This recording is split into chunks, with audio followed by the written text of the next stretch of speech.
Welcome to my channel Toton Tusi inside out. আমি টুসি। আপনারা অনেকেই জানেন আমরা আহমেদাবাদে থাকি। এখন এই আহমেদাবাদে যা পরিস্থিতি তার মাঝেই করলাম ছোট্ট করে লোকনাথ পুজোর আয়োজন। আর এই লোকনাথ পুজোটা করা সম্ভব হয়েছে আমাদের ভাই সুশান্তের জন্য। আজকে ঠাকুরের কাছে যা যা প্রসাদ নিবেদন করেছি প্রায় সবটাই আমি নিজে বানিয়েছি, আর তার মধ্যে শেয়ার করছি ঠিকঠাক পরিমাপে ভোগ বানানোর নিয়মটা। তাহলে চলুন দেখে নিন ঠাকুরের ভোগ আমি কিভাবে বানিয়ে থাকি। আজকে আমি বানাচ্ছি ডালিয়া খিচুড়ি, আর তার জন্য এখানে নিয়ে নিয়েছি 300 গ্রাম ডালিয়া। সেটাকে আমি শুকনো খোলায় ভালো করে ভেজে নিচ্ছি। দেখুন ডালিয়াটা আমি ভালো করে ভেজে নিয়েছি। এবার এটা আমি একটা বলে নামিয়ে নিচ্ছি। কড়াইতে অল্প পরিমাণ সাদা তেল দিলাম। এখানে 250 গ্রাম মুগ ডাল আমি ভালো করে ধুয়ে নিয়েছি, আর কড়াইতে দিয়ে দিচ্ছি ভাজার জন্য। এবারে ডালটাকে খুব ভালো করে ভেজে নেব। এখানে ডাল আর ডালিয়া দুটোই ভালো করে ভেজে নিতে হবে, তাহলে কিন্তু ভোগের একটা ভালো স্বাদ আসে। ঠাকুরের হাঁড়িতে ভোগটা বানাবো, তাই ডালটা হাঁড়ির মধ্যে দিয়ে দিলাম। আর ডাল সিদ্ধ হওয়ার জন্য যতটুকু জলের প্রয়োজন ততটুকু জল আমি এখানে অ্যাড করছি। যতক্ষণ ডাল সিদ্ধ হচ্ছে ততক্ষণ একটা কড়াইতে আমি খিচুড়ির মশলা বানাবো।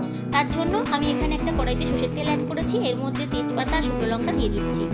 তার মধ্যে দিচ্ছি গোটা জিরে, কাঁচা লঙ্কা, আর দিয়ে দিচ্ছি টমেটো কুচি। এবারে এটাকে ভালো করে কষাতে থাকবো।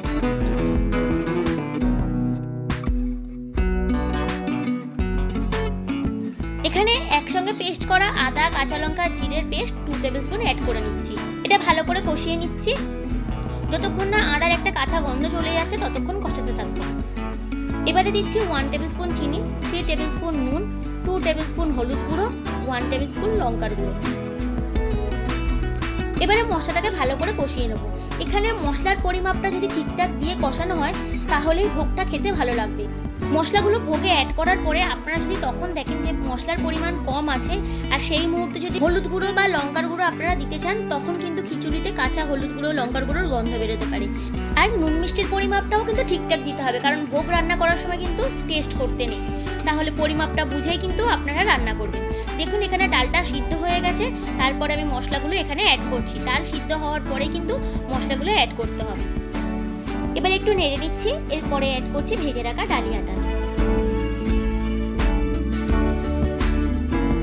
ডাল সিদ্ধ করার সময় আমি কিন্তু খুব অল্প পরিমাণে জল দিয়ে সিদ্ধ করেছি। এবারে আমি একটু বেশি পরিমাপে জল দেবো, কারণ ডালিয়া করতে গেলে জলের পরিমাপটা একটু বেশি পরিমাণে দিতে লাগে। তবে জলটা আপনারা পরিমাপ বুঝেই দেবেন। জল অ্যাড করা হয়ে গেছে। এবারে আমি হাঁড়িতে ঢাকনা দিয়ে দিলাম। দেখুন 15 মিনিট পরে কিন্তু হাঁড়ি ভর্তি ভোগ হয়ে গেছে। আর ভোগের মশলাটা আমি ঠিকঠাক বানিয়েছিলাম বলে কালারটাও ভালো এসেছে। তাই মশলা বানানোর সময় পরিমাপটা ঠিকঠাক দেবেন, তাহলে ভোগের স্বাদটা ভালো আসবে।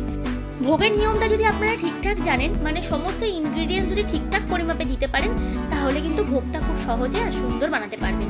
অ্যাড করে নিচ্ছি ঘি। ঘিটা একটু বেশি পরিমাণে অ্যাড করতে হবে, তাহলে কিন্তু খিচুড়ির আরো ভালো স্বাদ আসবে। সবার শেষে অ্যাড করছি ভাজা মশলা, মানে জিরে আর শুকনো লঙ্কা শুকনো খোলায় ভেজে আমি গুঁড়ো করে নিয়েছি। খিচুড়ির স্বাদ আনতে গেলে কিন্তু এটাকেও অ্যাড করতে হবে। আজকের ভোগ রেডি। এবারে এটা আমি একটা থালায় তুলে নিচ্ছি বাবা লোকনাথের কাছে নিবেদন করার জন্য। আজকে যদি ঠাকুরের এই ভোগের রেসিপিটা আপনাদের ভালো লেগে থাকে, তাহলে কিন্তু লাইক করতে আর কমেন্ট করে জানাতে ভুলবেন না। এখানে আমি ভোগের ওপরে একটুখানি ঘি ছড়িয়ে দিলাম, আর দিচ্ছি বাঁধাকপির তরকারি, 5 রকমের ভাজা। আজকের এই বাবা লোকনাথের জন্য ছোট্ট আয়োজনটা যদি আপনাদের ভালো লেগে থাকে, তাহলে কিন্তু লাইক করতে ভুলবেন না।